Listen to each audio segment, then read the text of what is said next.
હુમલા પર નિવેદન આપી રહ્યા છે સાંભળીએ। इन्वेस्टमेंट कॉन्फ्रेंस थी जिसकी हम बहुत देर से तैयारी की। इन्वेस्टमेंट कॉन्फ्रेंस थी जिसकी हम बहुत देर से तैयारी में थे। लिहाजा मैंने तब इसलिए फैसला किया जवाब ना देने का क्योंकि सारी अटेंशन उस कॉन्फ्रेंस से और उनकी विजिट से इसके ऊपर चली जानी थी। इसलिए जब क्राउन प्रिंस वापस गए मैं आपके सामने जवाब दे रहा हूं और मैं हिंदुस्तान गवर्नमेंट के लिए जवाब दे रहा हूं। पहले तो आपने पाकिस्तान पर इल्जाम लगा दिया, ना कोई एविडेंस, ना कोई सोचा कि इसके अंदर पाकिस्तान का क्या फायदा है।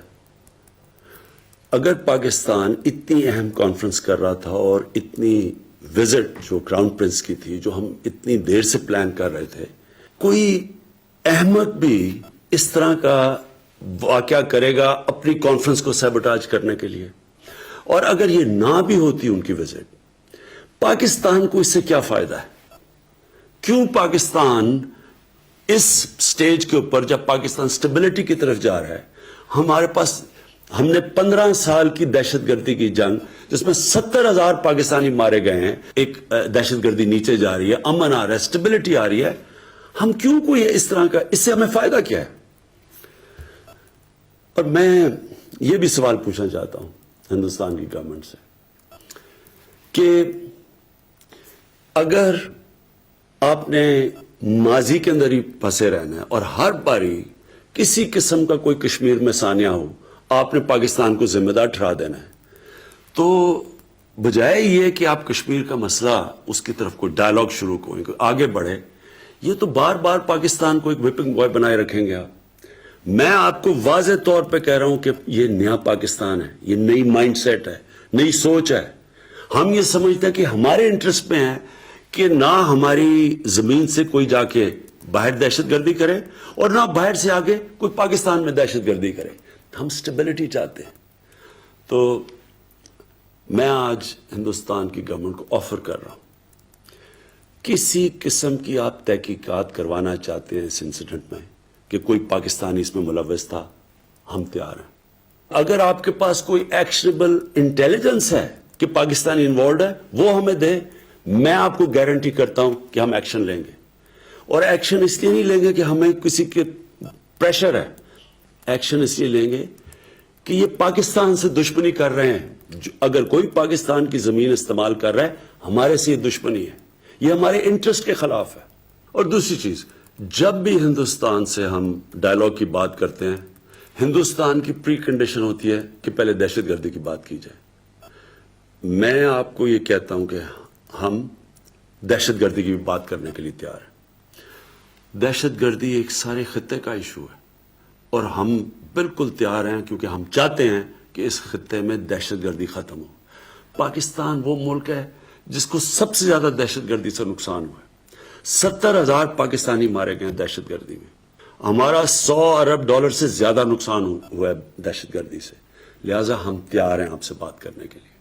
लेकिन मैं आपसे आखिर में दो चीजें कहना चाहता हूं।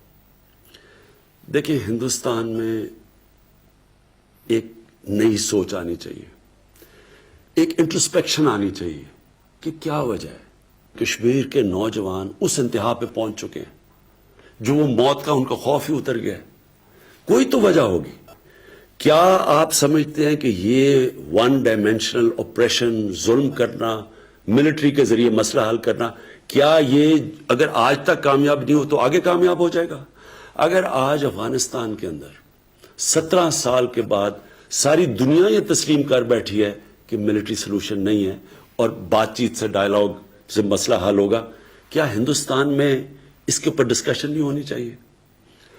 और दूसरी चीज, हम हिंदुस्तान में सुन रहे हैं, आवाजें सुन रहे हैं, मीडिया पे सुन रहे हैं, पॉलिटिशियंस की आवाजें आ रही हैं कि पाकिस्तान को सबक सिखाना चाहिए, पाकिस्तान के ऊपर बदला लेना चाहिए, स्ट्राइक करनी चाहिए।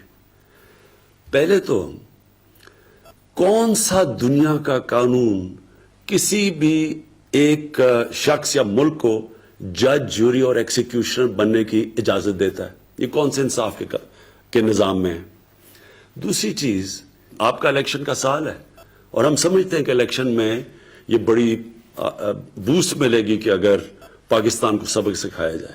اگر آپ یہ سمجھتے ہیں کہ آپ پاکستان کے اوپر کچھ کسی قسم کا حملہ کریں گے، پاکستان ریٹیلیٹ کرنے کا سوچے گا نہیں، پاکستان ریٹیلیٹ کرے گا. پاکستان کوئی اور دوسرا راستہ نہیں ہوگا ریٹیلیٹ کرنے کے بغیر، جواب دینے کے بغیر. اور اس کے بعد بات کدھر جاتی ہے؟ ہم سب جانتے ہیں کہ جنگ شروع کرنا آسان ہے، شروع کرنا تو جنگ انسان کے ہاتھ میں ہوتی ہے، لیکن جنگ ختم کرنا انسان کے ہاتھ میں نہیں ہوتی. یہ کدھر جائے گی بات اللہ بہتر جانتا ہے. اس لیے میں یہ امید رکھتا ہوں کہ بیٹر سینس ول پریویل. ہم اس میں عقل کریں گے، حکمت استعمال کریں گے، اور یہ مسئلہ جو آخر میں حل ہوگا جس طرح افغانستان میں، یہ بھی ڈائیلاگ اور بات چیت سے حل ہوگا.